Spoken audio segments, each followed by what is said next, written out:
Okay. Chida and Lewiston, can you hear me?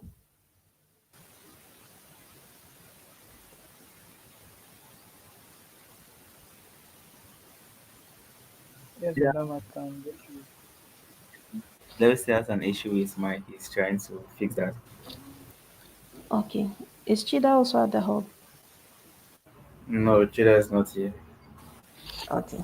Chida, so we're expecting your full participation. So while Lewiston is working on his mic, Chida, I'll start with you, right? What are soft skills? What do you think they are from the training you had, from all the information you've been able to gather so far? What do you think soft skills are, and why are they important?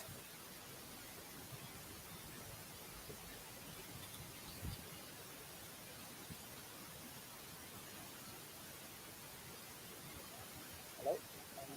Can you hear me? Uh, Hello? Yes, Chida, we can hear you. Okay, madam. From what I know of soft skills, I think soft skills are the way um, the person interacts with others, like with his teammates or his classmates or job co-workers. Yes. Okay. Okay, so why is it important?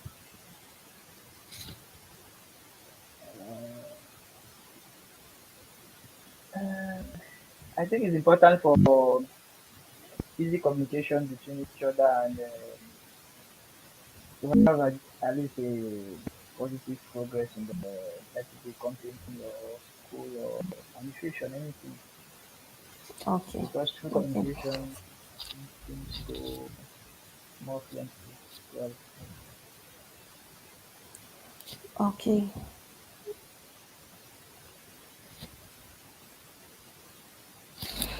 All right. So, Chida, what you've said so far is actually okay, right? But a more structured definition would be the personal, meaning particular to you, right, and professional qualities that you possess. Now, these qualities that you possess, they determine how your work is going to be, right, with all the other people who are on your team. Do you work ethic, work culture? These are the things that soft skills actually shape, right? Mindset, communication. These are the things that soft skills shape. And one thing that I also want you guys to know about soft skills is that they are transferable. So because we are learning them year now under the software engineering program, does not mean that maybe if one day you decide to get into finance or law or some other technical field, these skills cannot be applied. So they're transferable. Okay, Lewison, if you're able to talk now, can you give me some examples of soft skills that you know? Uh, okay, I can hear myself. Good morning, Loni. Good morning, everyone. For soft skills, I would say things such as time management, communication, being able to manage projects as well, keep track of your work, and you already made mention of a couple of them also, like that's effective communication, that's also skill acquisition as well. I think that's one which we can consider. Punctuality, like underrated, but yes, it's another of such Yeah. skills. And also, I would say consistency, regularity, among others. Okay. Okay, those are fine. Thank you, Lewiston. And I like the fact that you talked about punctuality, which is actually underrated. I think we'll come to that later. Okay, now, do you know what the difference is between soft skills and interpersonal skills? Because we always see them being used interchangeably, but there's actually a small difference. What do you think it is? I think soft skills will attribute to personal development and personal growth. While interpersonal, I think it's more related to working with others. Yeah, yeah. So let's have this. I'll give you Chida. It's also open to you. I'm not just talking to Lewiston. So I'll give you some skills, right? And then you classify them under soft or interpersonal. Let's see if it matches with Lewiston's definition. So let's start with adaptability. Is that a soft skill or is it an interpersonal skill? And I think it's a soft skill. Soft skill. Okay. Lewiston, same for you. Yes, I agree with you there. Okay. What about active listening? I believe it's an interpersonal. No, no, it's a soft skill. Okay. It's really Empathy. good. Empathy is a personal skill. Hmm. Okay. Chida, what do you think? Uh, I think I saw it on the soft skills way back then, madam. I don't know if I'm wrong, but I think I have that. Okay. So I want to point out that interpersonal skills, right? There is subset of soft skills, actually. But now, one thing you should also notice that all interpersonal skills are soft skills, but not all soft skills are interpersonal skills. So now you may have seen it, as Chida said, you saw it, I think, under the contents for Jobberman, right? You may have seen it there, Yes, but then perhaps it was just broadly classified.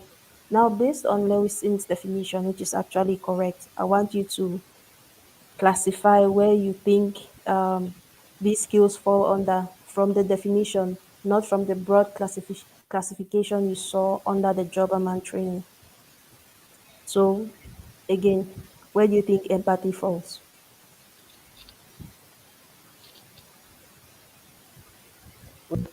please, madam, can I like maybe can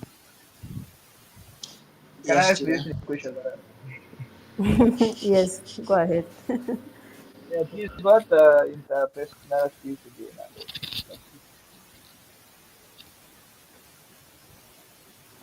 Is that right? That was me. Yeah, yeah, yeah. Okay, I was interpersonal skills are skills which come in handy when you work with others in a team, or however the scope is or the working arrangement is. But interpersonal would now need for you to relate with others. Okay. Then, Okay, madam, yes, I think it goes on the interpersonal skills. okay, Empathy. okay. Okay, so just to add to what Lewiston said, right, you can have, let's say, effective communication as a soft skill, right? This effective communication or time management governs how governs how your work goes, right? It equally governs how you relate with others. But if you do not have empathy, for example, if you're not an active listener, imagine your coworker explaining something to you and you're distracted, or they're explaining to you maybe why they were late or unable to do a particular task, and even if you don't care, you cannot even at least show them empathy. That one now, it's particular to you. You have an issue that you have to work on your listening skills, right? Work on showing empathy. There are many more of them. Even when you're communicating with people, right? Things like making eye contact are really, really important. It shows that you're actually paying attention. And then from time to time, maybe nodding, something like that. Do you get it? Yes, madam, I did it. Okay. So, common soft skills, there's time management, adaptability, communication, problem solving, leadership, which is very important. You don't need to be a senior before you demonstrate leadership. And then under interpersonal skills, there's active listening, as we've said, empathy still, conflict resolution. When two teammates or whoever in your company are having a disagreement, how do you come in to help resolve that issue? Collaboration, giving and receiving feedback. There are some people that you come across in and out of a company setting, actually. They are very excellent at giving feedback, but it's always difficult for them to receive feedback. Okay, now, why do you think that this matters, these soft skills and interpersonal skills matter in software engineering or in your career as a software engineer? Apart from the usual answer, from like, because I know you may come back and give me the definition, but why, that aside, something original from you, why do you think it matters in your career as a software engineer?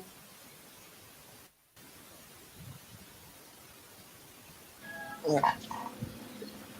During the process of building or whatever we are creating, we would need, we will be, in the course of it, we are going to be exposed to many different stakeholders and how we work with these stakeholders for effective problem solving and realizing what we intend to get. We will need to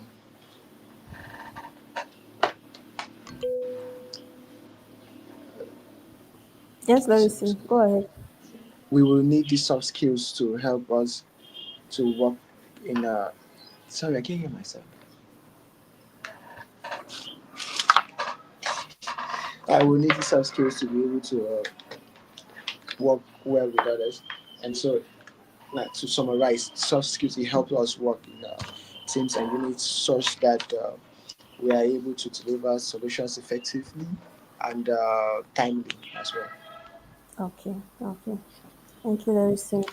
So remember that as a software engineer, you're going to be collaborating with people with different levels of experience, people from different departments, people who are technical and those who are non-technical, and so on and so forth. You may even be communicating directly with the client at some point. And you also have to lead and support others. So when you have strong soft and interpersonal skills as a developer, it helps you achieve all of these things which I've just listed here for you. Okay. When a client makes a request, right? And let's say that that request is something that is not even feasible at all, and they are really insisting for this particular request to be completed or to be executed within a very short, in fact, a very unrealistic period of time. If you're the kind of person who doesn't know how to communicate properly, you may just flare up and talk to that client in the wrong way, right? And what does that do for you or for your company? You've lost the client. You've lost money, basically. Why? Because you did not just cultivate a skill of communicating properly. So while all of these technical skills are important, I'm sure you've heard this a couple of times, but while all of these technical skills are important, if you cannot cultivate these soft skills, then you're actually at risk at your job site. So the technical skills definitely will get you the job, right? But the soft skills, although not entirely, but it plays a majority part, is what helps you keep the job. Okay. So moving forward, like I said, I'm going to give you some scenarios, right? And then you're going to give me possible possible responses, how you're going to respond if you were in that scenario. So first off, we're going to start with communication. Now, before I even give the scenario, I'll give you the definition so that you have context to work with as you're answering. So I'll talk about communication. What exactly is communication? Communication is the ability to clearly express ideas. Emphasis on clearly express ideas, be it verbally, in writing, and through active listening to ensure mutual understanding. I can read it again for you. The ability to clearly express ideas, verbally, in writing, and through active listening to ensure mutual understanding. So if you communicate something and the other person does not understand, you've not communicated properly, or you've not communicated effectively.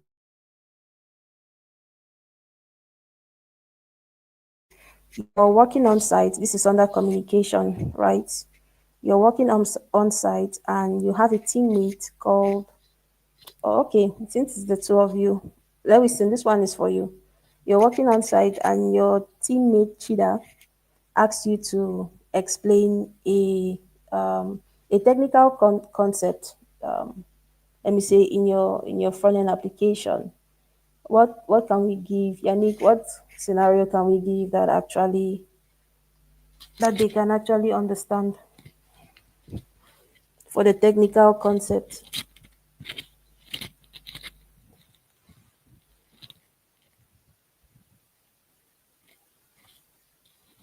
Is Yannick there? Oh, Yannick dropped off.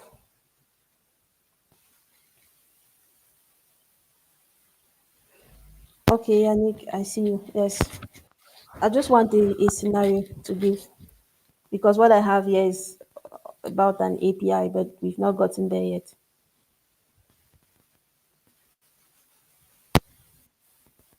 See if oh, cannot get me. Okay, I can get you now. Right. All right. Then let's just see if you're working if they're working on that's a front end project, right? Like they just said which they're working on right now. And um the same way they have this the different pages which they have, right? And right now everything has already designed, but let's say okay there are different deadlines for, and let's say each of them had a specific page to design, and and they had a deadline which all of them had needed to submit their pages. Mm-hmm. And let's say others are dragging like the whole project, Yeah. something like that. Okay. That is a scenario that can actually come later. And these others that are dragging the project will call their names. Okay, but yeah, I want something technical. Okay, let's say that okay, Yannick, I don't know if routing is a very straightforward example, but then let's say that Lewiston is trying to explain to Chida how maybe authentication middleware works in the backend API, that kind of thing. How is he going to explain it? So I wanted a front end example to replace this.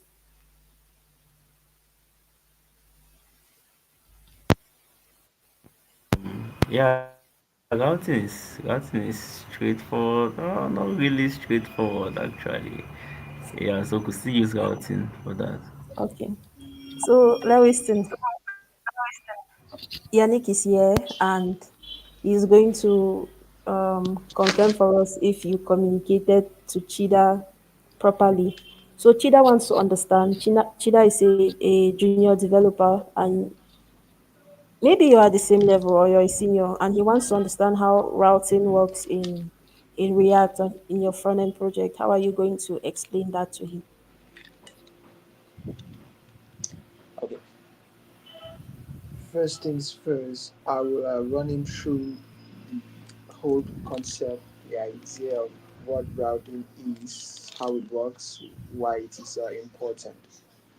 And after that, I would also show him the fundamentals of routing, which libraries to import, how to have it set up, and how to then go within each of these say different pages or headers or footer sections, and how to then implement these routing techniques and showing the syntax, how they work, and test it out to ensure that they work properly. And after that is done, I would also ask him if he's satisfied with what we've done and if any questions he has or doubts, so we clear them out. That's how I would approach it.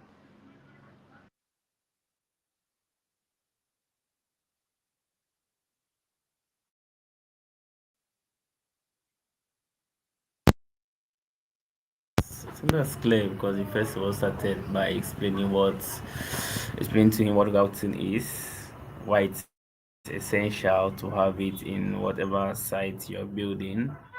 Yes, then you explain to him. Yeah, I think the steps you took are fine. Then at the end of the day, you ask him whether that's okay, which means you showing empathy there, right? Like to know if you have actually addressed his concerns, and based on whatever feedback he gives you, you can tackle it. So I think that's fine, Donnie.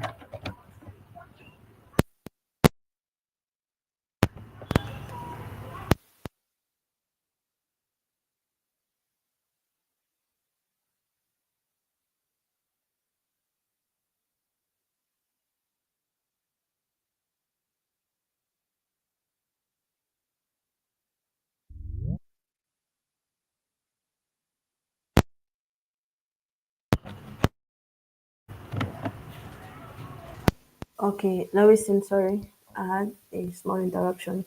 So just go over with your answer again. Okay, I did say I would start by explaining to him the concept of routing, why it's important, and possibly showing a few examples on different sites. And then I will then walk him through the basics of routing, start setting up a React, importing whatever library is needed, and the different syntaxes which we use, and also implementing the routing itself on, say, a header and footer of a particular website we're working on, and then we test it out to see how well it works. And after that, I would then ask him if he has any worries, doubts, or anything he would like for us to look at to clear up any issues he may have.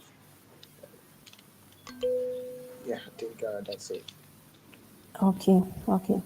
That's actually great, Lewiston.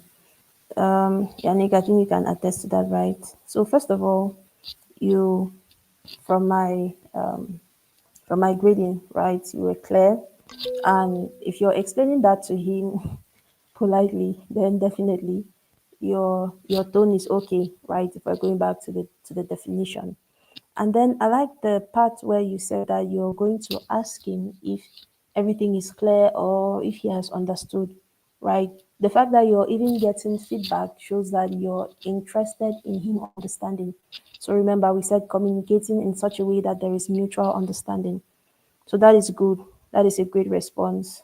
Thank you, Lewiston. Okay. Next scenario, still under communication. But remember, here we were in an on-site setting, right? So it's easy for maybe Lewiston to just pull his PC and quickly show whatever he has to show to Chida or explain what he has to explain to Chida. Now, in a remote context, right? Let's say that you send this message to your teammate publicly, right? On the Discord channel where all the developers are communicating. And the message says that we can't push until you fix your merge mess. We can't push until you fix your merge mess. So what do you think is the issue? I'm sending the message here. What do you think is the issue with that message and how can it be rectified? Chida or Marivon, you can take this one.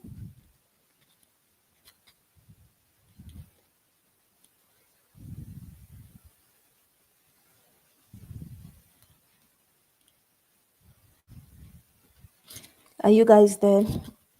The message is in the chat. I'll repeat again. We can't push until you fix your merge mess. That is the message you sent to your teammate publicly on the Discord channel where the developers are.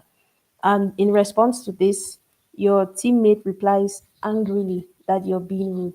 So, what is the issue with this message and how do you think it can be rectified? Hello. Yes, Chida. Yes, madam.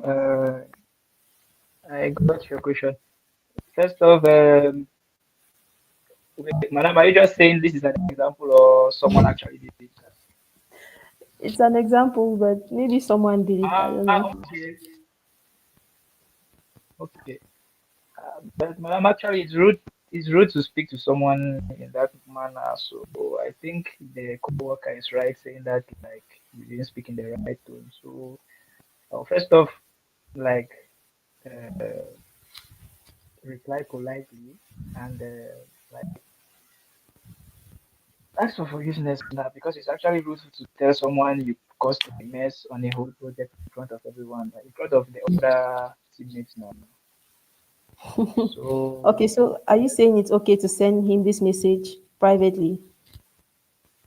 no, no, even privately, no.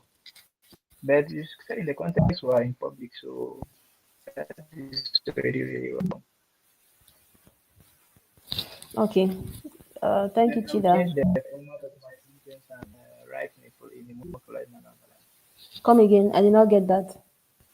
I'm saying I will like change the format in which I wrote it. Like I'll write more politely. I think that's really good. Okay.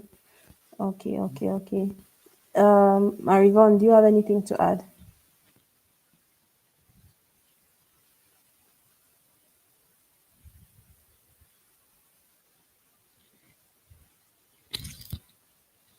Yannick, is Marivon at the hub? Hello. Yes, I can hear you. Okay. Madam, we just saying that, like Kira said, the message is maybe is not polite. So maybe the person should just address, write the message, like say something more politely and something that maybe will not hurt the person's feelings. That's what it is. Oh, okay. But I asked, how do you rectify, because the deal has been done? Chida said you apologize. Okay. Do you have anything else? Do you think there's another way to rectify the damage that has been done? Yes, for now, after apologizing, maybe we can resend another polite message. Yeah, something like that. Okay. That's nice. So another thing that you could do, right? Marivon, please, you can mute your mic. Okay, so another thing that can be done apart from apologizing and resending a more polite message, right, is first of all to clarify your intention, right, about resolving whatever merge conflicts there are or issues with the PR that the person submitted. Now, when I say clarify your intentions, there are so many things that could have actually been happening. Perhaps this person who opened this PR is fond of never making sure that what they have, their own copy of the code, is up to date before they are even pushing. Hence, conflicts, right? Or maybe they do not read the full documentation, or they're writing their code in a standard that is not specified by the company. And perhaps it has been something recurrent. Now, I'm just trying to give, or let me say, paint another scenario. Perhaps it has been something that has been recurrent. You clarify your intention that it was not, it was not your, um, it was not your intention to actually be rude to them or to communicate it like that, but you were saying this or you were speaking like this because of X, Y, and Z reason. Perhaps you could state this something that happened recently, right? Don't dig up old things. Perhaps something that happened recently, and you're addressing it again in this manner because those previous ones were not taken seriously, right? However, you apologize and you should have said it more politely and so on and so forth. Okay, I think I've explained that clearly enough. So we've taken the context of on-site setting. We've also just talked about the remote setting, but now what if you end up being a freelancer, right? You're freelancing as a software engineer and you're working on this project for a client, right? And then he comes back to say to you that your code isn't what we expected. It doesn't look good. Now, you as a developer, how do you feel? You feel defensive because you feel like, okay, they are not appreciating your work, or you're like, this non technical guy, if you could do it, or if you think my code is not good enough, why did you not do it yourself? That kind of thing. Or maybe they were not even clear enough in their specifications from the start. How do you handle this situation? How are you going to respond to this message from the client? So I'm going to send this message in the chat so you can also look at it.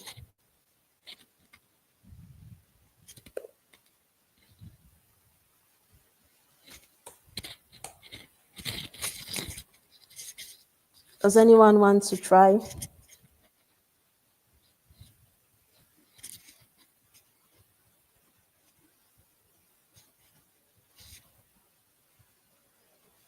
Or should I repeat again? Yes, madam, please, if it's possible, can you repeat the question? Okay. I said that now we're in the context of a freelancer, right? You're a freelance software developer or software engineer, right? And you're building a project for a client. Now, this client comes back to tell you that your code isn't what we expected. It doesn't look good. And you feel defensive or you're offended because you don't feel your work is appreciated, right?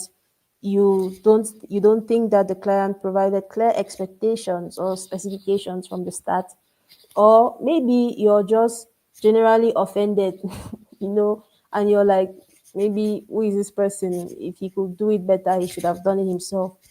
People think like that. So now that you have this message from your client as a freelancer, this your code isn't what we expected, doesn't look good. How are you going to respond? What is the ideal response you think you should give in this situation? I'd like to take this one. Okay. Yes, let me see. All right. So first things first, I will give myself time to lash out, not in front of the client, of course, like because in case you hold some things back, and then some of these might trickle back in. Some of these angry emotions may trickle back in, and you might just let the client have it.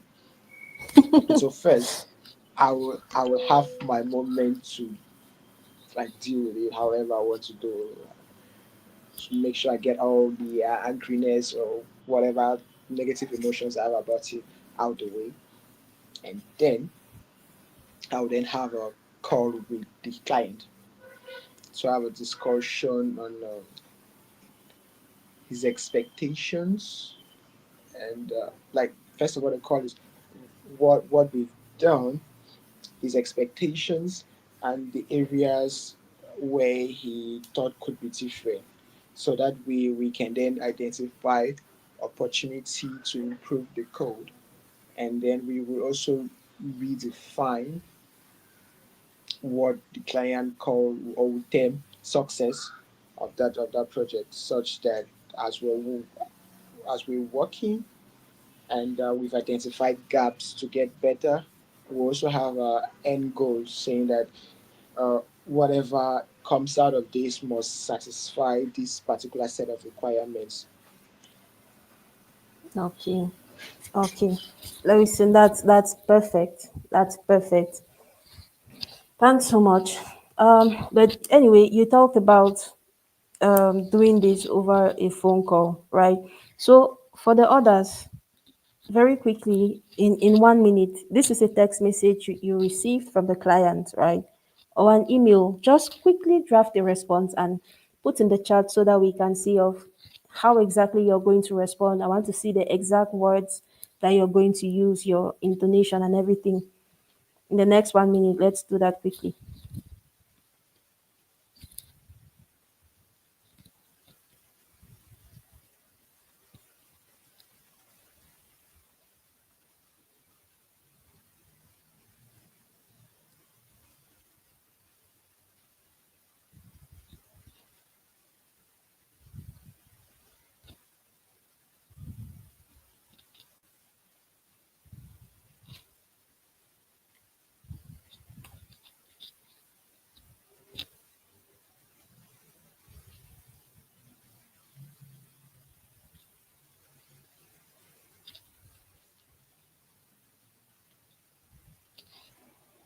Nothing yet from anyone. What are you drafting?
Oh, okay. This is taking longer than I expected.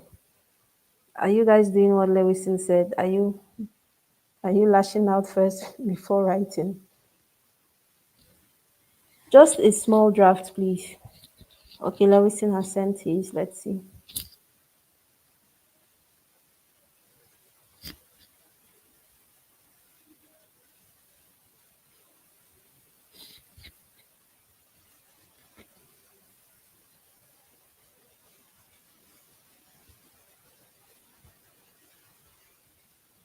Yes, yes, this is nice, Lewison. Okay. Now, Yvonne, sorry about that. Probably I did not quite understand what I was supposed to do. Could you be a little more detailed on what I was to do? Mm-hmm. Oh, Chida, you said sorry for the disappointment. Okay, hope to do better. Chida, this is incomplete. Okay, Favor, let me see. Thank you for letting me know. Exactly, madam. It's incomplete because I wanted to continue writing, but I sent by mistake. I don't know how. Oh, okay. Then you can just edit as we continue. Okay. So thank you for letting me know. Please provide more details on what you were expecting and how my code differs from those expectations. Okay. All of this so far, all of this so far is actually quite amazing. There are excellent responses, right? The fact that you're asking him or her to clarify, right, the part that doesn't meet their expectations is good. And then you're also suggesting that you can make adjustments, right? After, I think it was Lewis who wrote this, right? After having a meeting with them. So you're actually even open to talking to better understand. That way, right, the client knows that you are committed to them and committed to realizing their project. So even if there may have been some, let me permit me to say, differences along the way, you're still interested. So this is actually good. This is actually a great way of communicating. Now, what would have been a an inappropriate way of responding to this message from the client? You don't need to write it, just say it. What do you think would have been an inappropriate way to respond to the client? Well, I am sorry we could not live up to your standards. Find someone to do it better.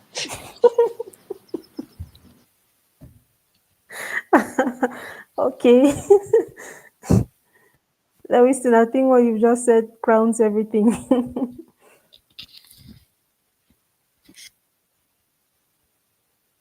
Okay, okay, okay, okay. Okay, Lewiston. So what Lewiston said is exactly what we should not do.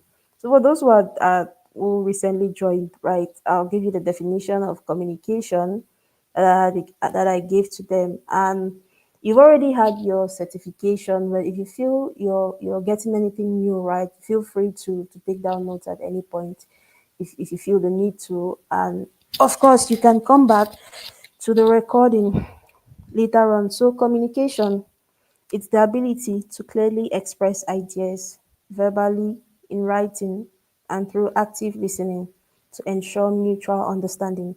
So, all these scenarios that we've had here so far have actually captured this. Now, we're going to go to the second thing, which is teamwork and collaboration. When you hear teamwork and collaboration, what does that actually refer to? To mentor, you should take this one. Define that soft skill for us.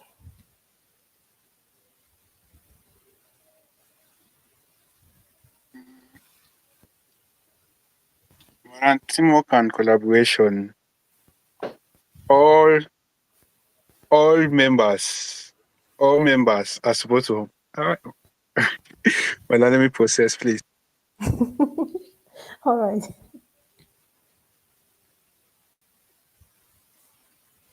While he's processing, if anyone has anything to say, they can, of course, put it in the chat.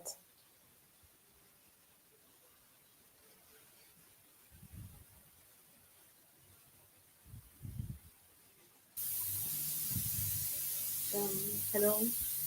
Yes, Marivon. Okay, but what I can say is teamwork is a collaboration between members of a team or a group of people to complete a specific task or project. Yes, yes. So, thank you, Marivon. Tumenta, are you still processing? Madam, that's what she has said, madam. So, she said your answer. Okay. Yes, madam. So when you're in a team, right, you're collaborating, as she said, to achieve a particular task, to achieve a common goal, right? And a clear example of this is what you guys are doing right now on the Ejara project, on Just Hair, and on future projects that you're all going to be required to collaborate on, right? Now, when you're collaborating with people, you need to be able to work effectively with them. And one major way that you're able to work effectively with people is to respect their diverse views. It's almost like politics or religion, right? You don't just come in out of the blue and you're saying that this specific religion or this specific party or things which are sensitive of this nature or this specific nation is of so so and so form. Now, this is actually not relatable to code. I'm giving you in the way that it is because when you're on a team, right, especially a big team, you're going to have people who let me say if you're a Christian, you're going to most likely meet atheists. If you're a Christian, still definitely you meet Muslims, right? If you're maybe for a particular party and another person is for another party, like if these conversations ever come up, you need to respect their diverse views. Now, if it comes up, respect these views. But when you're in that kind of setting, you should try as much as possible for this kind of conversation not to even come up. It has its it has its disadvantages, which I'll give you a personal experience of mine. So when I was doing my very first internship, I was doing it on site at a company, and then I think there was a client because they left a review. I did my internship. Okay, just to give you more context, I did my internship at Ijara, and there was a client who left a review about the application, and I happened to come across this review, and then I saw the name of the client, and this client was from a specific area in Cameroon, and just there in the office, well, there weren't many of us, but the person was seated directly across me, right? A senior staff, someone from finance. I was like, this, I'm not going to call it to call it the tribe or the area, but I was just very boldly, these people from this section, I really don't know what is wrong with them. These were just my thoughts, but I don't know how it came out from my mouth. And then the lady looked at me. At that point, I was almost like, if they send me home today, then I'm the one who asks for it. Now, we should not even, we are in a team, right? We are actually collaborating. So we should not even put ourselves in a situation where these kinds of things are going to come up. Now, this is not directly related to politics or religion, which are common examples, but then it's also related to ethnicity. Keep your opinions to yourself and respect the views of others. If someone says something, no matter how, should I say, inconsistent you may find it, do not put yourself in a position where there's going to be tension among the two of you that is going to slow down or that is going to hinder collaboration among the team or among the team members. Is this point good?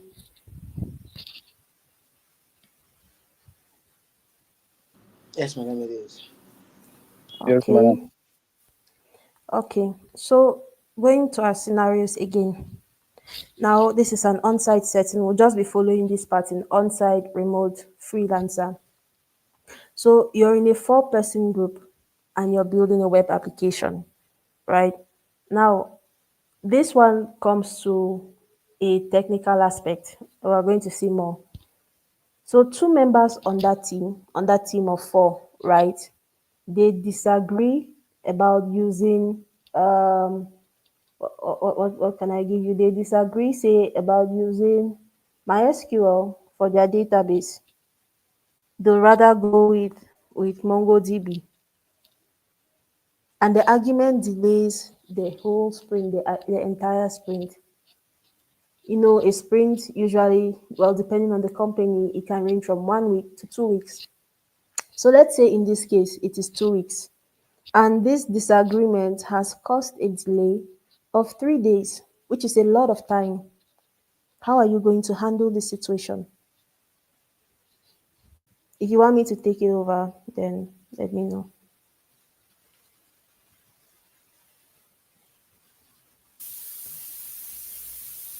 Yes, madam, please take it over again. Okay. So I said you're in a team of four and you guys are building a web app. Two members in that team, what you're supposed to use for your database is MySQL, for example. And then two members in that team disagree with using MySQL.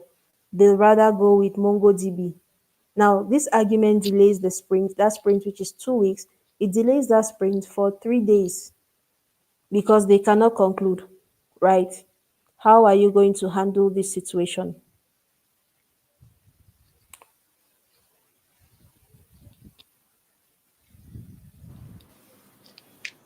Yes, For madam. me, I will have both of them in a room, and if possible, bring in some more developers on that project, and then we'll do pros and cons of the different databases which they intend to use. And so they would also state why they think that approach is best fit for whatever solution we are trying to build. And so Yes. when they do that, and then we'll do the pros and cons, we'll also have the other team members who will be part of developing that project as well chime in as to also where they are strongest, and so we then collectively make a decision based on the comments and I'm losing a word, but for lack of it, I would say advice or recommendations from the two persons who were butting heads in the first place. Okay. Yeah. Chida, you wanted to also say something.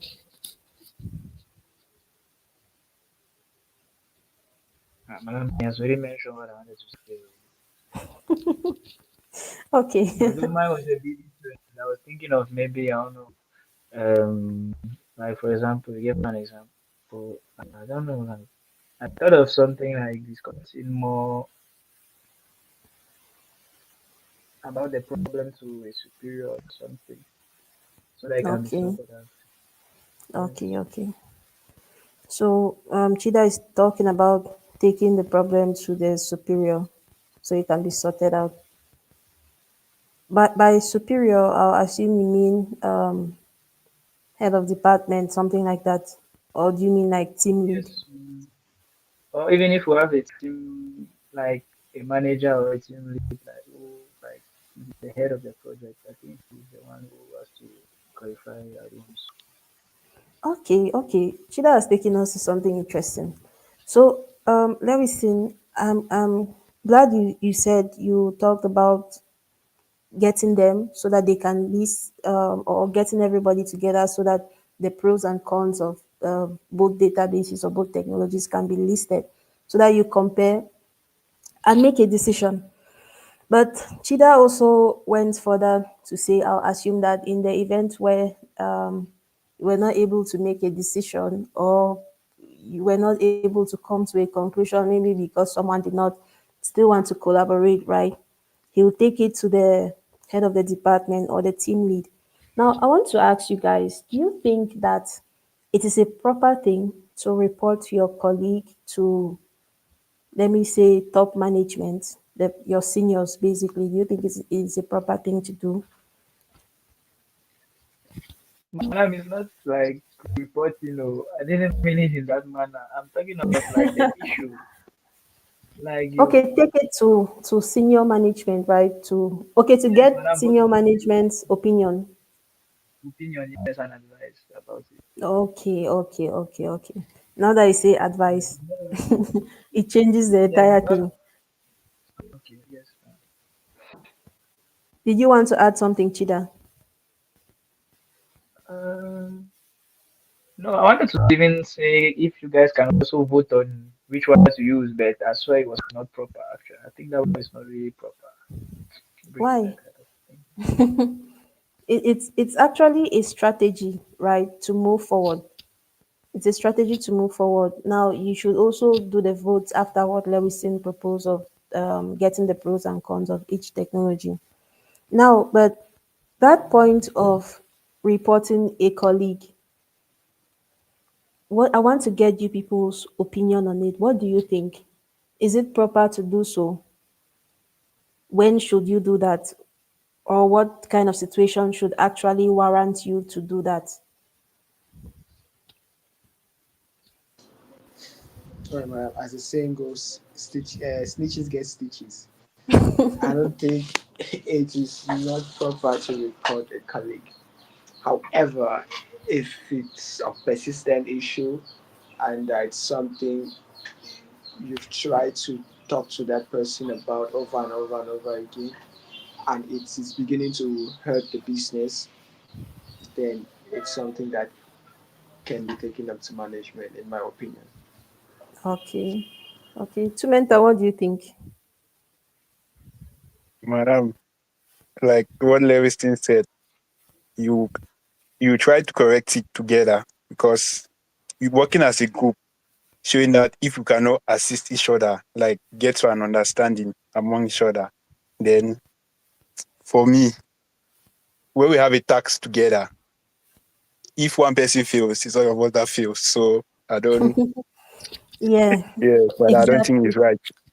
That's actually the team spirit. If one person feels, all of us have actually failed. So while it is important to support and uplift one another, as Lewiston also said, right, when the situation warrants it, if it's affecting the business or the company, then you can take it up. Okay, so Chida, this your question has brought us into a number of things. I want to ask. Some of these are also personal experiences I've had.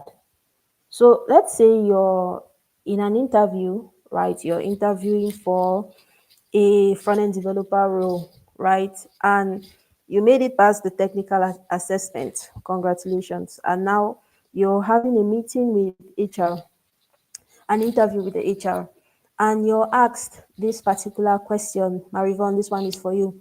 You're asked this particular question: if you had a disagreement, right, with your, because the structure may not always be the same everywhere, but in a typical company, especially of, let me say, at least 30 employees, right, you would have head of department, and then you have the senior developers, you have the head of the department, you can have senior software engineer, right?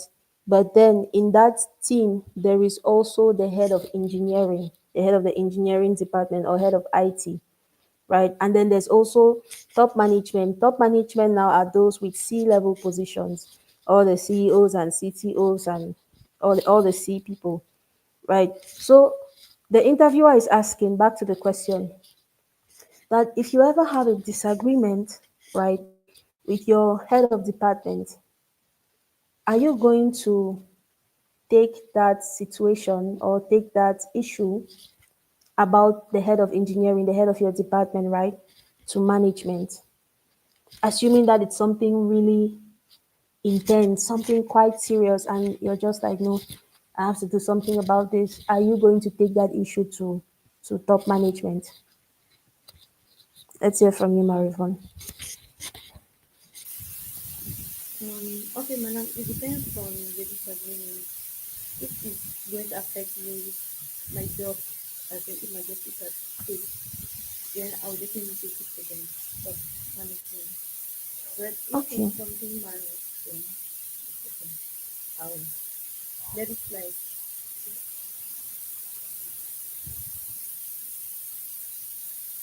I can no longer hear you, Marivon.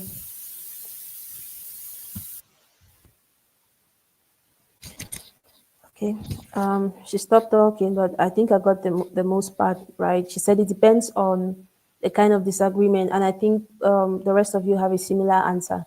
It depends on the kind of disagreement. Now, let's say that this disagreement is something that is actually quite serious, like I said, intense, right? But then it's also something that threatens your job, as Marivon highlighted. But then let's say this is the very first time this kind of situation is coming up. Are you going to take it to top management? It's for anybody now.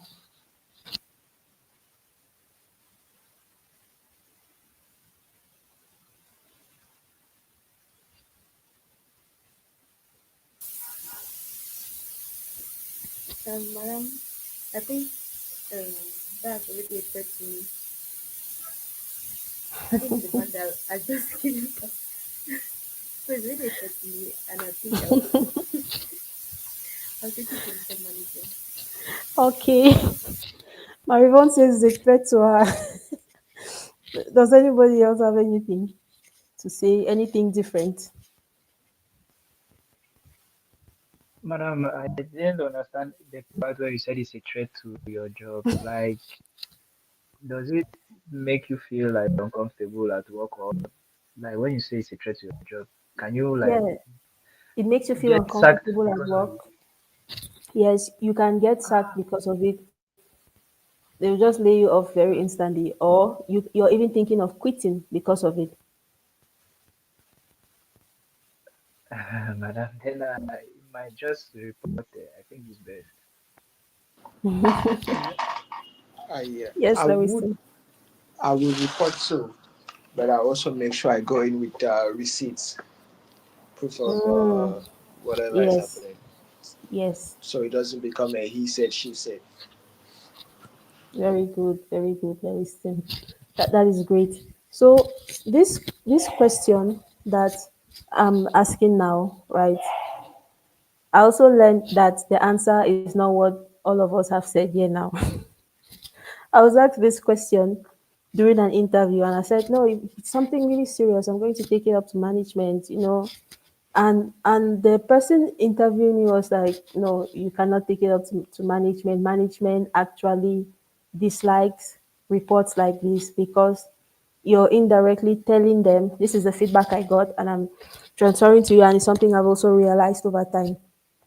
Management, it's like you're indirectly telling them that, okay, the choices that they made for who should lead a particular department or a particular section, first of all, is the wrong choice. Then secondly, it looks like it is just the way it is. It looks like you're defaming your direct supervisor in front of them. And thirdly, they believe that you should try to handle this properly at your level.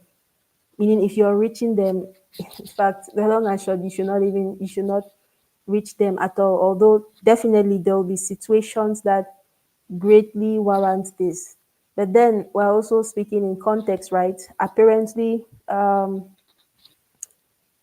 we are in Cameroon, and this is how it is. But what Lewiston said about going with the receipts, this is another one which I learned from a friend who also explained to me that he was trying to take up an issue to not necessarily to top management, right? But to the person. I mean, okay, it is on now. I just put the same key, Okay, so okay. it shows I'm that getting I've the been feed. there for an hour.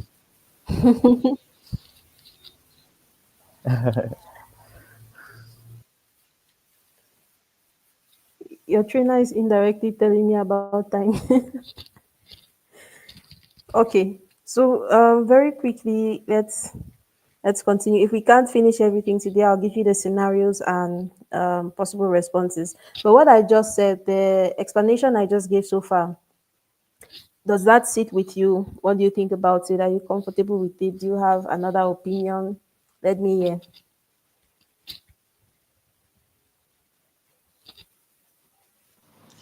I am just curious to know what you were told when asked the question.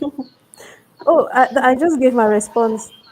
I was told not, in fact, never to report my higher ups to top management, which honestly, it doesn't sit with me entirely still. But then, when you're to take the various perspectives, you definitely will understand where they are coming from. I understood. Thank you. Okay. Anything else from anyone, or do we move forward? Yes, madam, I have something to add Yes, Chidan. concerning the fact of reporting to the higher ups about say, the project lead. I think it's important because there might be other victims around, but they are like scared of saying something. So it's best you start. Maybe they might be back up later on. I don't know, but for me, I'll still try to talk, especially if it's a problem, a real big problem at my job. Okay. Naming the other victims. Okay, Chida. I understand you. I understand you. Well, in that kind of case, right? All of us are still learning this one, but in that kind of case, if you decide that you're going to take the risk either way to report and be the hero for the company and the other possible victims, then you can actually you can do that. Okay. Now this brings me to Menta. Did you want to say something before I move forward? No, madam, I just wanted to ask the purpose of this class because I'm not really clear. Soft skills scenarios. It was announced last week Thursday. Okay, thank you. You're welcome. Okay. So we can move forward. Now, you guys had Tumenta in particular had said that we should not report our fellow co-workers, right? Unless it is, it has reached a certain extent where you think that it has to be controlled. So in some companies, in many companies actually, there is always a maybe a yearly review or quarterly. It really depends on how they structure it, right? So the HR or the HR department will hand out forms or some documents for each and every employee to fill. Now, you fill these documents, right, within your department, and depending on how your exchange also goes across different departments. So let me give you an example. There's the engineering department, right? You have your teammates there.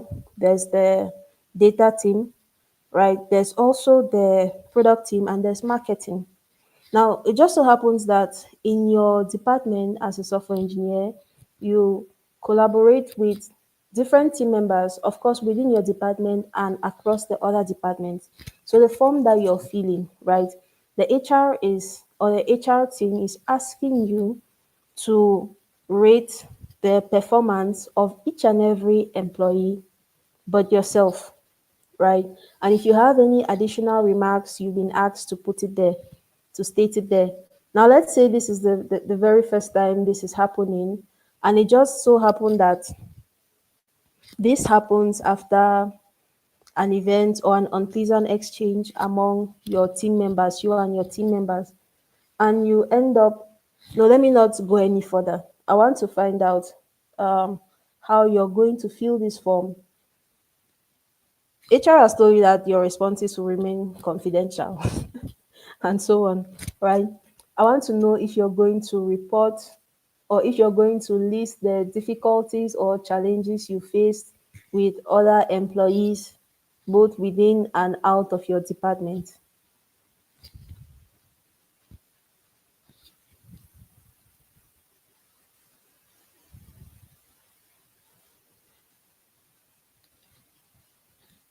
Anybody want to try?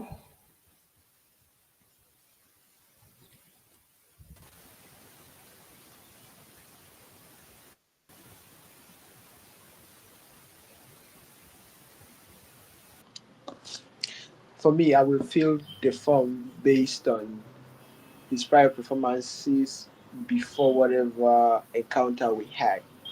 Because if it's a one-off encounter, there's no guarantee that it's something that could happen again. Because it might just be a blip. He might be having a bad day, and also even before that, I think I would have a conversation with him about that event to just figure out his headspace and if everything is okay with him outside work, if that be the case. So I will not really hold it against him if it's just the very first time such a thing is happening. Okay. Anyone else with a different answer? Yes, madam. Yes, Chida. Yes, I think if we had misunderstanding, maybe let's say with other group, like you said, maybe the marketing, the guys working for the marketing side, and let's say till date it doesn't be resolved. Let's say the issues that we have against them. I think it's best we just take it because if we didn't have an understanding at the end of the day, and it persisted to the date they gave us those forms to fill. I think it's best to write down our issues. But I don't know, like the fact that it's anonymous is a good thing, at least. So I think that's the best thing. Okay. So Lewison says he doesn't think we should report this person or we should list this person's name, while Chida says otherwise. So, Lewison, I want to ask you. I'm not saying you should, of course, but then let's say after this entire survey is done, right? You end up getting laid off because this person is anonymous, but then you just know that it is only this particular person that could have done it. Let's say you end up getting laid off because this person wrote this review about you. What is going to be your reaction? I won't lie, I'll be vexed, I think. But I would also take it as it is. It is what it is. And so we really cannot control what others put out, but we can control how we receive them and how we react to them. So I'll take it as what it is and move on. It will suck, Oh, but it is what it is. Okay, Chida. Now, in your own case where you said you should report the person, right? What if you happen to find out that this person, maybe from your friend in HR, it happens that this person got fired as a result of your review or your remark that you left? Now, how, even though it's anonymous, you know it's your remark because this was the, it's you, sorry, because this is a specific remark that got this person fired. How are you going to handle that situation? Uh, I think there can be a great. I don't think there can be a great change because it has already been done. Thing is, I can't change. It has been done. And madam, disagreements are supposed to be solved, if not like reported for me. Seriously. So if he gets fired because of it, I don't know. And let me not lie, I won't go and back up and say no. He there was no need to sack him or something like Okay, Chida. that. So Guys, I hope you're I'm someone hearing. who always tries. I'm someone who always tries to, how can I say, bring solutions to a problem at once. If you persist with the problem, I really don't know what to do again. Seriously. Okay. All right. So these are very tough situations to be in, right? But at some point, as Larison said, you just take it as and it is what it is situation. But then in the event where something like this happens, right? With Lewison, both the answers Lewison and Chida gave are both actually correct. It will just depend on the intensity of the situation. But before doing that, maybe even as the forms are handed to you, right? You can still decide to be mature. You study your environment first, of course. Decide to be mature enough and reach out to this person and explain to them, okay, I'm a person of integrity, and if they're asking me this question on this form, definitely I'll have to fill it honestly or truthfully. So I do not want to do anything that could maybe damage any of our careers or stays in this company or reputation or whatever. So I want us to settle this amicably. And if that doesn't work, then at least you tried. Okay. So this is still under teamwork and collaboration, right? So you a developer, right? You're collaborating with a designer who, first of all, both of you have different time zones, right? Again, you're a developer, you're collaborating with a designer that the both of you have different time zones, and also the both of you have different religions, right? Now, what happens is that in the case of the designer is not able, the designer here is someone of a different religion. Let's say this designer is a Muslim, and you're not able to communicate effectively. You keep missing deadlines, and issues just keep coming up because there's no clear sync between the two of you. Now, the reason for all of this is because of, first of all, the time zone difference, right? But that has been manageable over the past months or years of working. But now the next thing that comes up is this. In the company where you work, please try to pay as much attention. In the company where you work, right, not all holidays are respected. There are some companies where Labor Day you find yourself in the office, but then there are some companies where not all holidays are respected. And it just so happens that this is a period where Muslims are observing. I know they usually have like a 30-day fast or even more in preparation for, I think it's Ramadan or one holiday. And your company, first of all, does not even recognize this holiday. And the project you're collaborating on is suffering because of this. The time zone is, first of all, already a major issue. Then this holiday is adding up, is coming into the picture.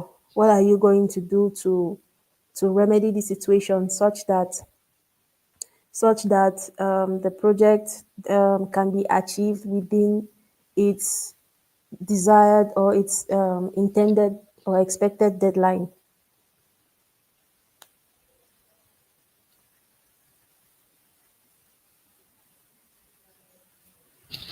I hope everyone got that. If you want some clarification, go ahead and ask.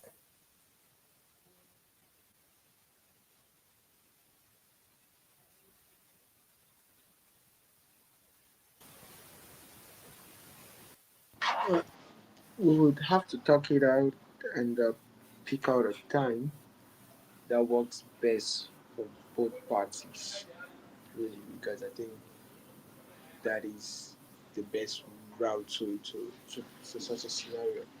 Have an agreement on a particular time and say, hey, from this time to this time, this is what we're doing, working on this project, communicating together, and I think that will solve it. Okay, so what if the time when this person, the designer, is available is the time when you're supposed to be sleeping?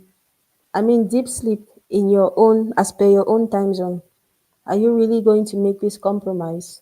And for how long? Yes, for the sake of the project, I will make that compromise. Okay. Okay. Anyone else? Any different answer or opinion? I would just say the same thing as Lewis team, but if I'm doing that kind of effort, he should also do the same effort on his side. He should also sacrifice some days. Chida. That's why, no, but madam, seriously. Okay. Maybe today I can like sleep really late, then tomorrow he does the same, just like that. We interchange if like we're taking the for sure there Okay. will be something serious that we'll consider. So yes. Okay. Okay. So, do you think that it will be appropriate to tell this fellow designer, sorry, fellow colleague, that okay, look, we have a deadline, number one. Number two, these are our work hours and we don't share the same time zone. Number three, your holiday is not even respected, or let me not say respected, recognized as per the company policy. So this is not something that you should be excused for. So put yourself together and be available when you need to be available. Do you think this is a proper way to handle that situation? And you're very correct, but do you think it's a proper way to handle the situation?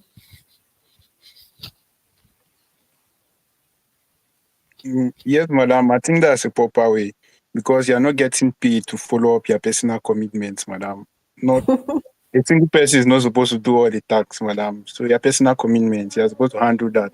So what we're supposed to do is we're supposed to organize a flexible work arrangement, like to match up the different time zones. So I don't, I don't think, madam. See, I'm not going to put, I'm not going to put extra effort for somebody, madam.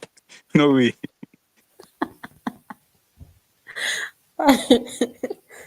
Yannick, are you hearing these responses?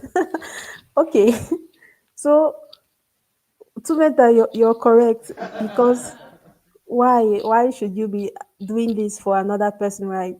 The two of you took your two hands and applied for the job, so definitely you should do the job. But then this is where empathy also comes in when you're collaborating as a team, right? If you were alone on this, if you were going solo on this, then maybe if you have, say, you were the Muslim, right? If you have your fast or Ramadan or whatever, right? You know how to structure your schedule or restructure your schedule such that you still meet up with the deadline. But now empathy needs to come in, right, when it is necessary. So there's this point which is really important about understanding your environment and knowing the decisions to take. So there'll be a time when the way Tumeta has described it is what exactly should happen. But there's going to be another time when you actually need to be empathetic or show empathy towards your colleague or colleagues. Now, what exactly is empathy? Empathy means you're able to understand and share the feelings of another person or of other people, understand, and share. Now, if we were to switch the roles and you were the person that was in that situation, you know that these holidays, especially with Muslims, they take them quite seriously. And if you're not participating, it's almost like you have left the faith. So you should apply empathy when it is necessary or when the situation requires it. In this scenario, right, to understand with your colleague, now you understand that, okay, say this is the period of Ramadan. So you can, as Lewiston said, maybe switch the work hours or work with the person's availability for the time, or at least until the holiday is over or until the project deadline is met or completed. Then after that, if a situation like this should still happen for absolutely no valid reason, then you can go with what Tumenta proposed. Does anyone have anything to say?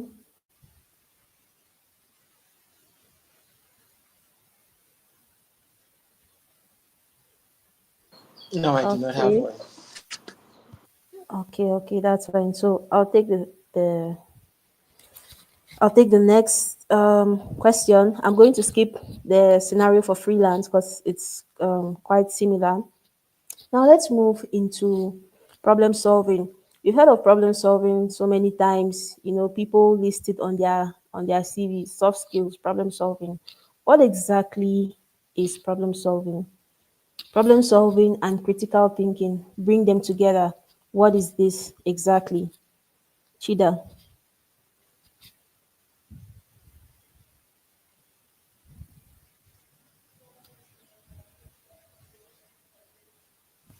Yes, madam. Yes, did you hear the question I asked? Yes, madam, I heard you. Yes, let's get your response. Yes, madam. I think problem solving is like when you're capable of identifying the problem. When you know a problem actually and you can come up with a solution to it. Well, the best, you can come up with the best solution for it, madam. But you said critical thinking, madam. Yes. Yes, I think it was critical thinking is just when you like just thinking or analyzing or trying to reason out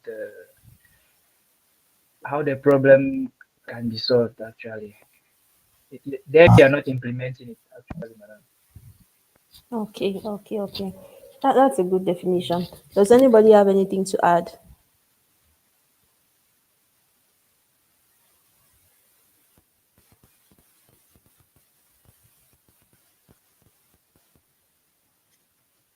Okay.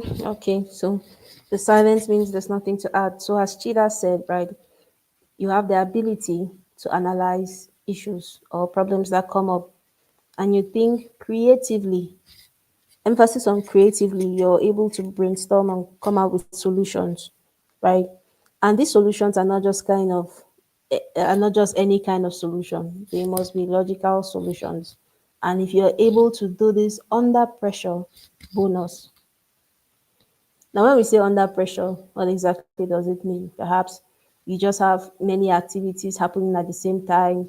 You're required to be at different places at the same time. There are just so many deadlines, or everything is just happening at once. So if you're able to implement problem solving and critical thinking during that kind of period, then it is a big bonus. And you hear people say, I'm able to work. I'm sure you've seen that meme that I said I can work under pressure. I did not say I'll die for your company. So when people say they're able to work under pressure, this is literally what they are referring to. Okay, so I think I'll just speak so that we can try to cover everything. I'll just pick one scenario under problem solving and critical thinking, and you give me all these scenarios are looking interesting. Okay. Let's take this. So Your code works locally, but it fails during deployment, and your manager expects quick results. What are you going to do? Your code works locally but fails during deployment, and your manager expects quick results. What are you going to do? Problem solving, critical thinking, how do you apply that here to get a solution?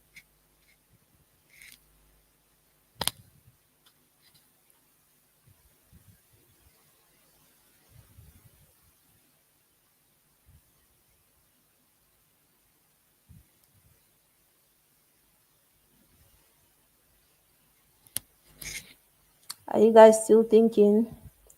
Okay, so I'll do this. I'm just going to put the scenarios in the chat, right? And one person will be assigned to answer.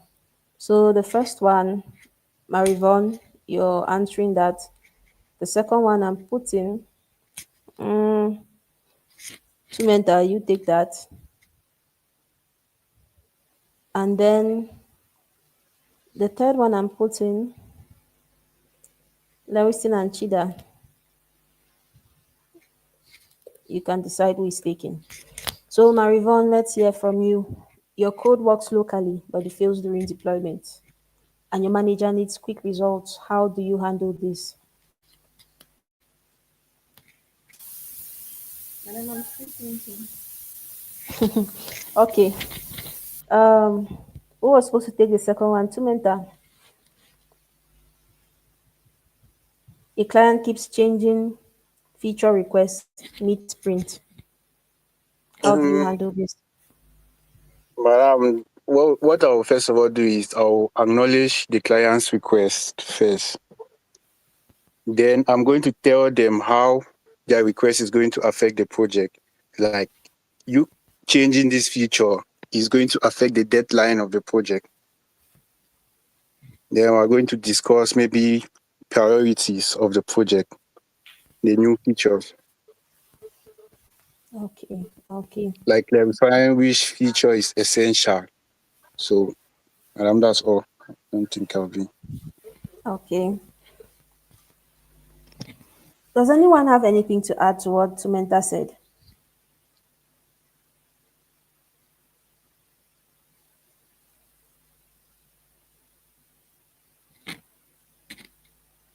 Okay. So, just as an addition, if you if you're working directly with a client like this, right?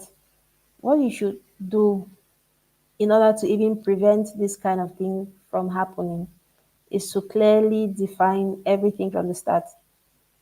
So requirements, timelines, and everything, and explain to him that if he wants to at least change anything, there's a limit. To mentor, your answer is perfect. What I'm adding is just a way to prevent this. Okay, Lewiston, Chida, who is taking the last scenario?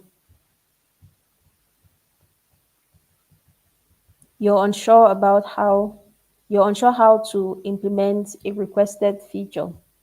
Maybe they've told you to integrate payments with Stripe, or we even have such a company, a similar model here in Boya, Fapshi.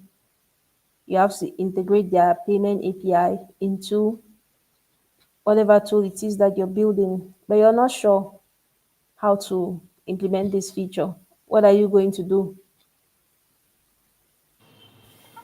I will look at their their documentations because most of the times such companies they have a well documented implementation process. Mm-hmm. And if that still presents a challenge, I'll reach out to their customer support and figuring out where I've gone wrong and how they can help me change it. But first, before reaching out to the customer support, there should be something that I've done and it keeps failing. That way, I will have something to take up to them and say, hey, I tried implementing it, but this is the problem I'm facing. So, how can I get past this roadblock I am currently facing? Yes. Thanks, Lewiston. That's 100% correct. So you heard what he said. He'll check their docs, he'll read the documentation. He will not ask ChatGPT or AI as the first thing. Sumenta, I've been seeing that you're closely associated with ChatGPT. Read the docs. Okay.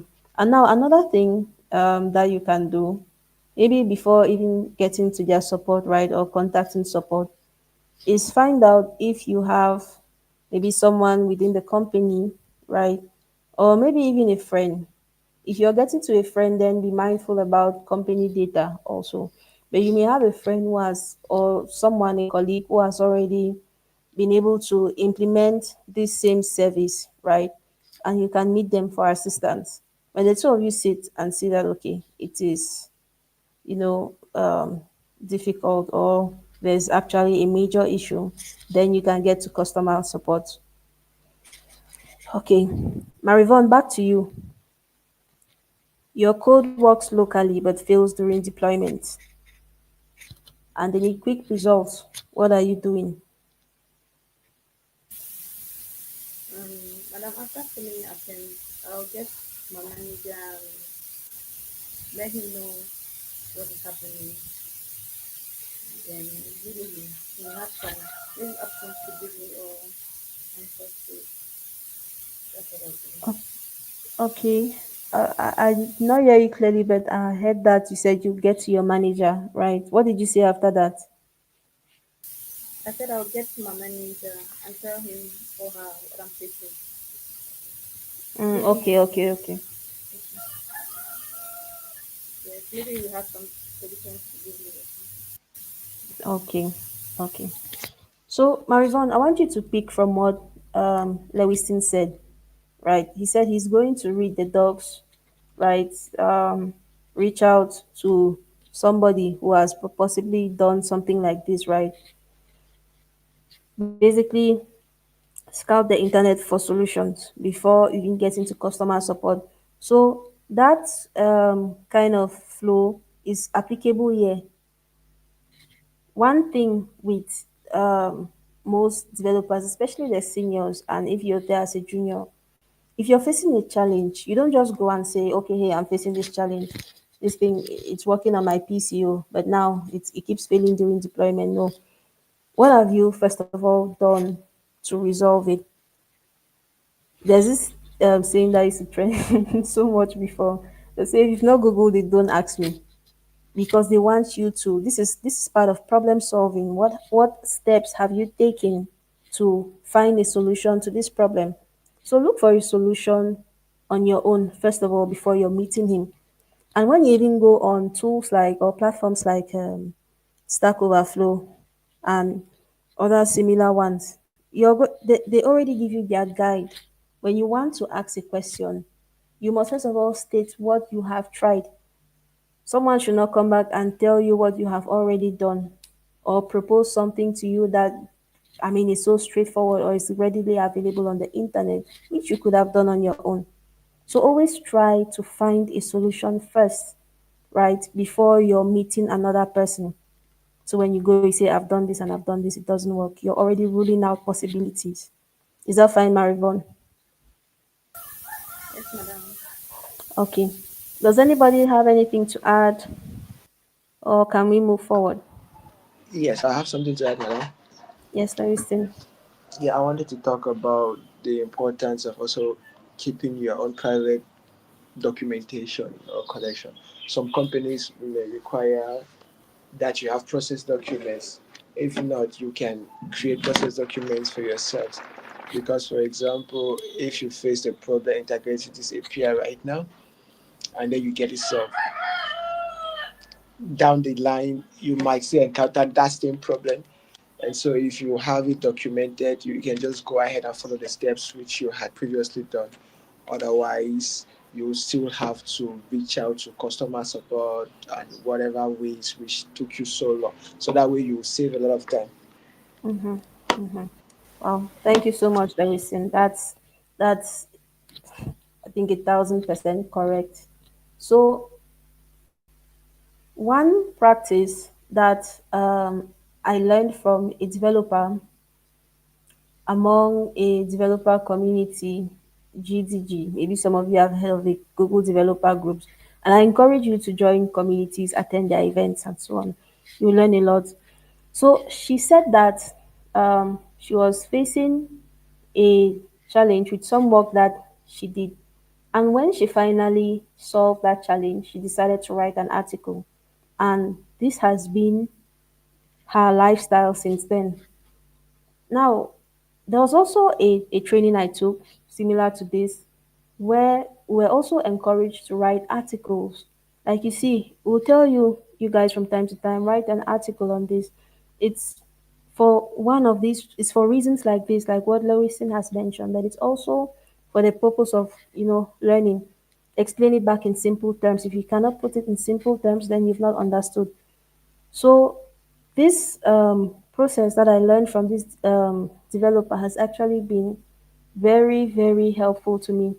Recently, there was also something I implemented, and guess what? I didn't document it. Now I'm facing a similar challenge again. I'm like, oh, so I have to start this research process all over again. But if I had documented, I would have just gone back. Now, most of the articles, quite a handful of the articles I've written are because of as a result of issues I faced. Okay, there was a time when I would say the company they should not come and watch this recording, but I pushed my environment variables to GitHub in the company organization. Instantly, I was like, Blood of Jesus, what do I do?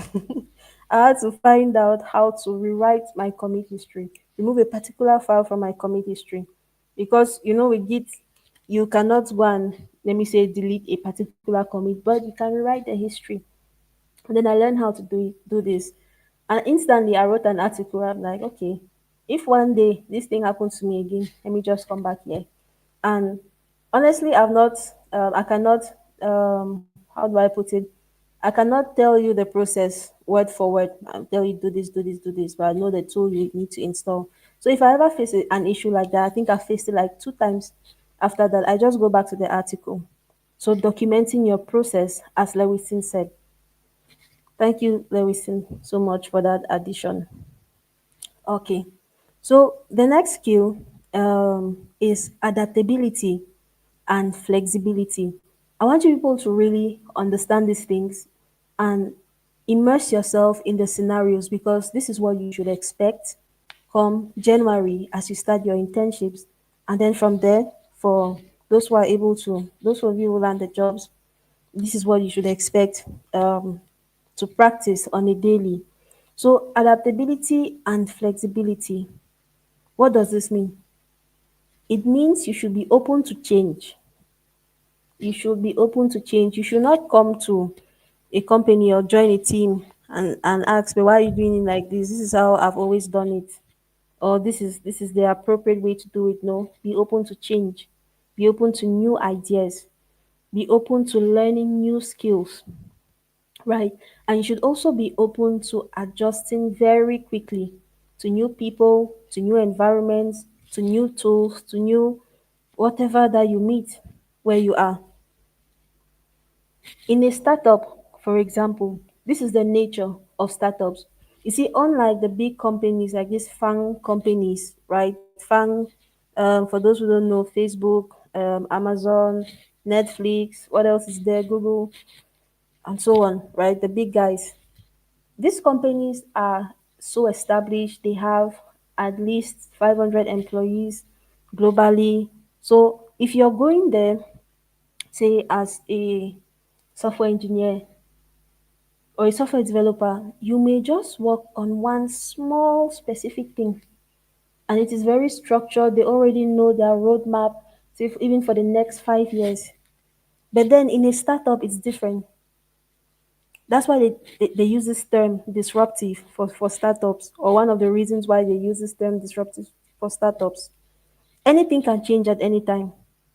Now, are you the kind of person that when you go, you're in a startup and then you come and they're working on some fintech product, and then halfway requirements change and they're like, okay, no, no, no, we're starting with this health project right now. And then Halfway, requirements change. Oh, we have to go back to the fintech project. Are you the kind of person that is going to be annoyed by this kind of environment? If you are, then don't work in a startup. Go to the big guns. But then you also need the experience. You need to start from somewhere. And this is a small debate that has a friendly debate that has existed for some time now about whether or not it is good for someone who is just starting their career in software engineering to start at a startup or an established company. At a startup, you tend to learn much faster, but you should also be ready for a lot of change. You should be adaptable. Today, they can even say that, okay, we're writing this thing with Python. And then later on, they just wake up and say, okay, no, we have to use Go. We think it is better. Or today, we're using this communication tool. The next time you've moved to something else. So you need to learn to be adaptable. Okay. Now, again, we're going to do the same thing, have the scenarios, right? And then you give me your responses. So, first scenario goes to Lewiston. Let me put on the chat.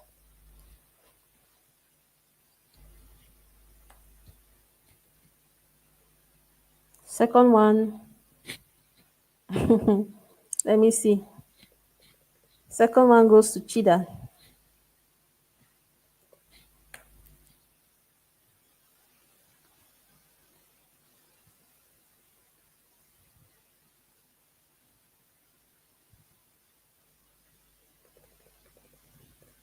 And third one, remember the flow, right? So I'm just giving you in that flow.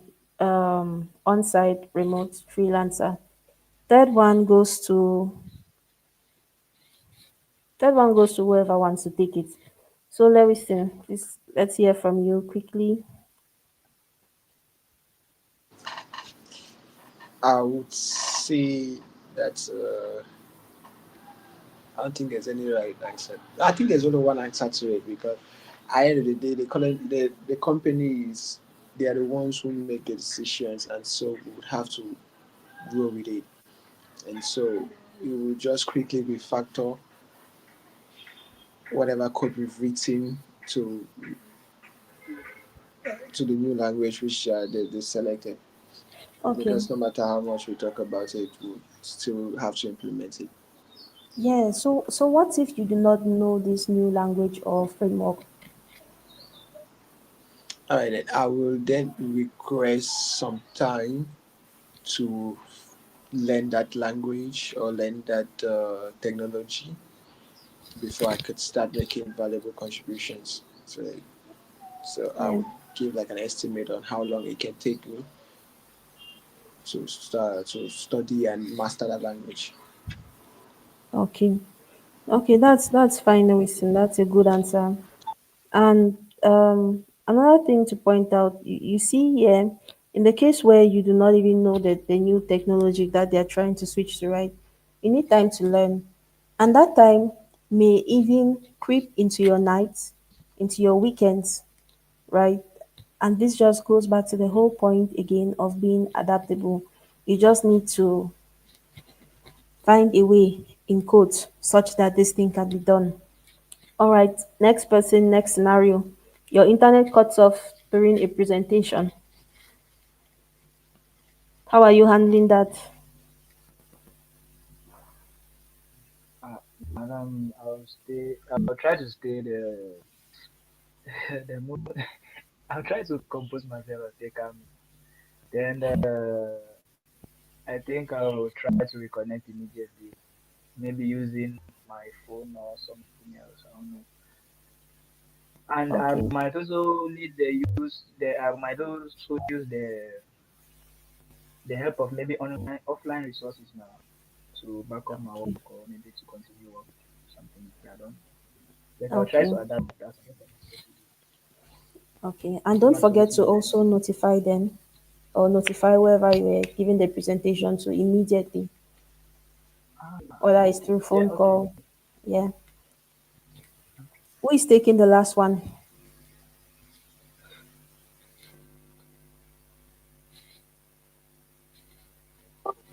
I think you have to reach out to the client and get to know their reason for getting the program, their work temporarily. So to see if it's due to a deficit in, if it's due to a shortage in budget or other aspects, you can see if you can renegotiate. Okay. Okay, Samantha. Also, right after you've reached out to him to find out the reason for pausing the project, right? You should also don't just find out and when he gives you the reason or when she gives you the reason, you say, okay, noted. Offer them, offer to assist them when the project resumes. Then what happens when you're not working on that project during that time with the client? Upskill. The beautiful thing about the tech world is that you're always learning new things. So upskill. So to mentor, taking all of us back on this response, right? You find out the reason for pausing, right? You can even thank them, be like, thank you for the notice. Just be polite. And then offer to assist when the project resumes.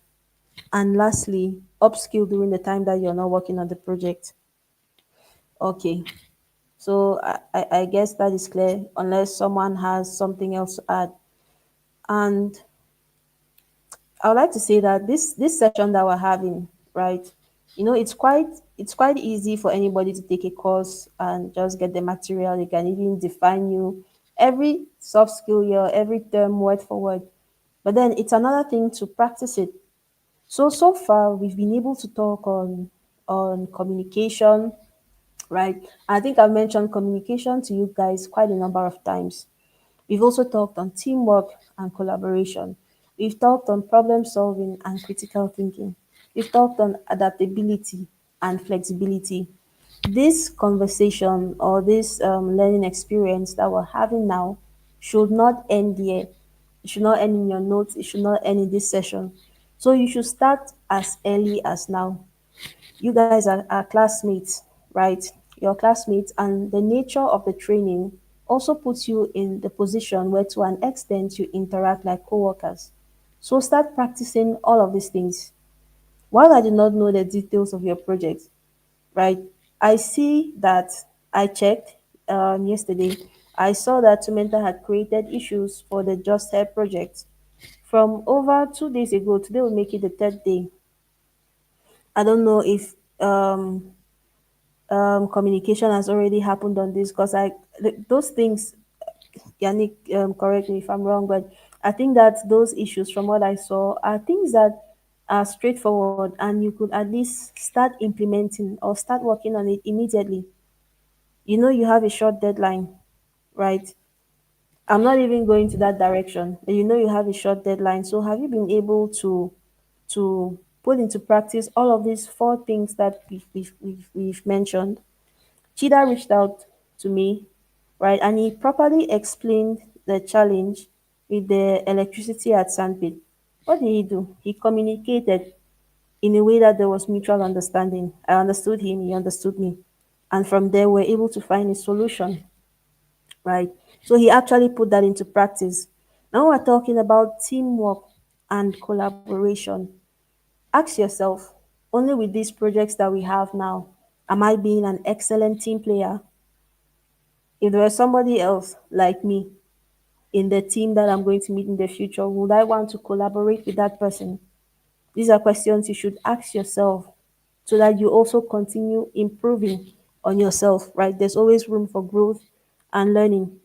Even with problem solving and critical thinking, we defined it.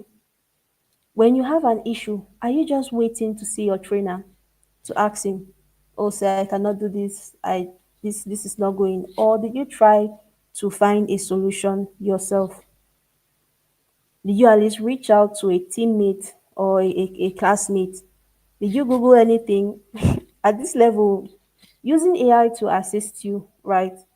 Right at this level, not for you guys, it is encouraged. But now we need you to get the fundamental concepts. Did you even do anything? Or are you just saying that, okay, When I will see say Yannick,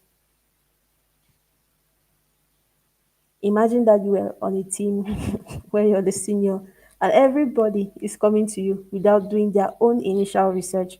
I'm not saying this is what is happening, I don't know, but I'm just trying to give you scenario so that you can properly understand and start working on these skills as early as now. It should not just be that, oh yes, we know them, we list it on our CV. Do we actually practice these things? And when they talk about adaptability, for example, I don't think we have an example quite good enough to give to you, right? But if, okay, let's just say that you guys have learned React so far, and we just decided, like, we're like, okay, you know what, for front end for this training, we've decided to go with Angular. That's what we're using. Or you've already started learning PostgreSQL.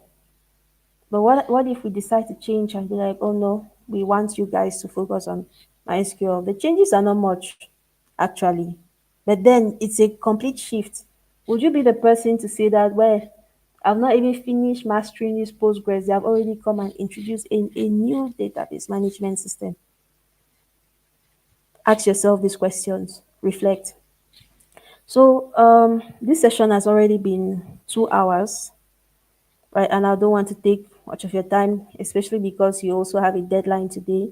So, what I'm going to do is that all of these scenarios, we still have scenarios to cover for time management and organization.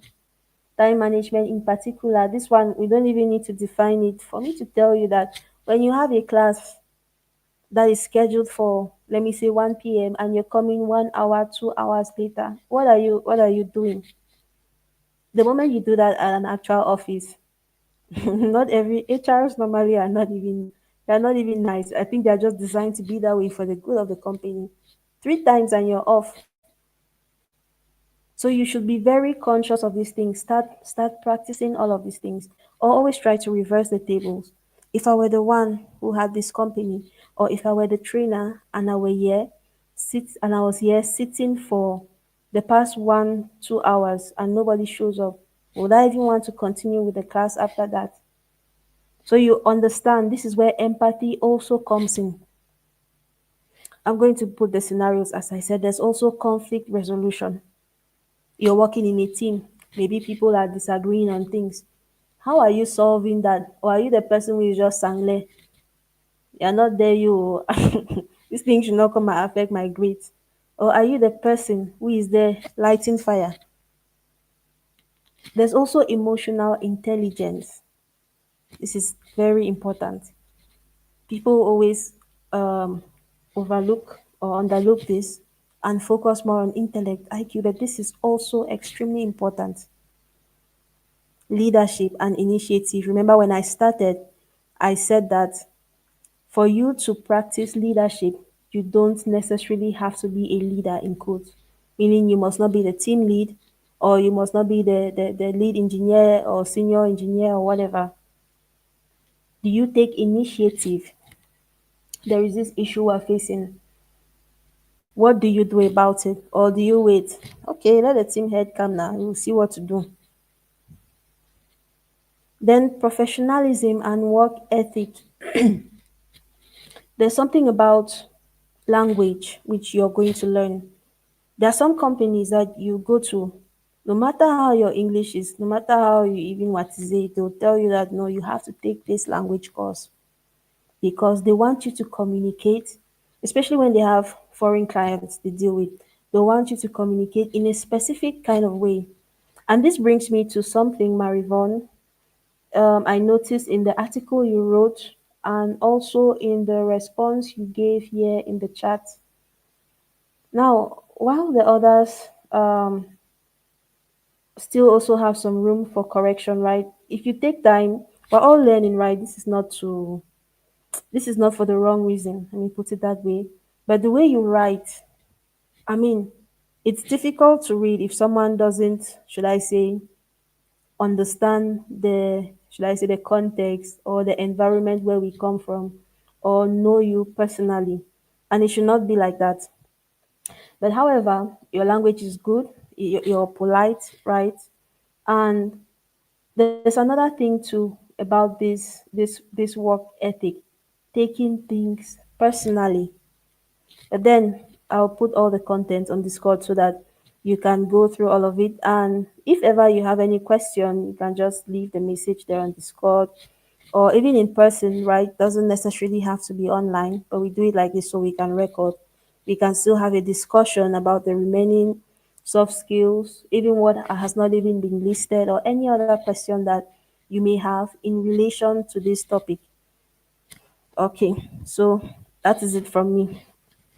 We're about to close, but before that, I want to know if you have any questions that we should tackle before ending the meeting.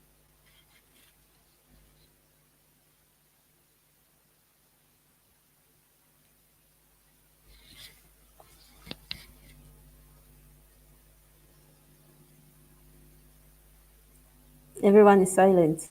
Okay, so meaning everything so far has been understood. Yes, man. There's no question for me particularly. Okay, all right, that's fine. So I guess we can call it a day then.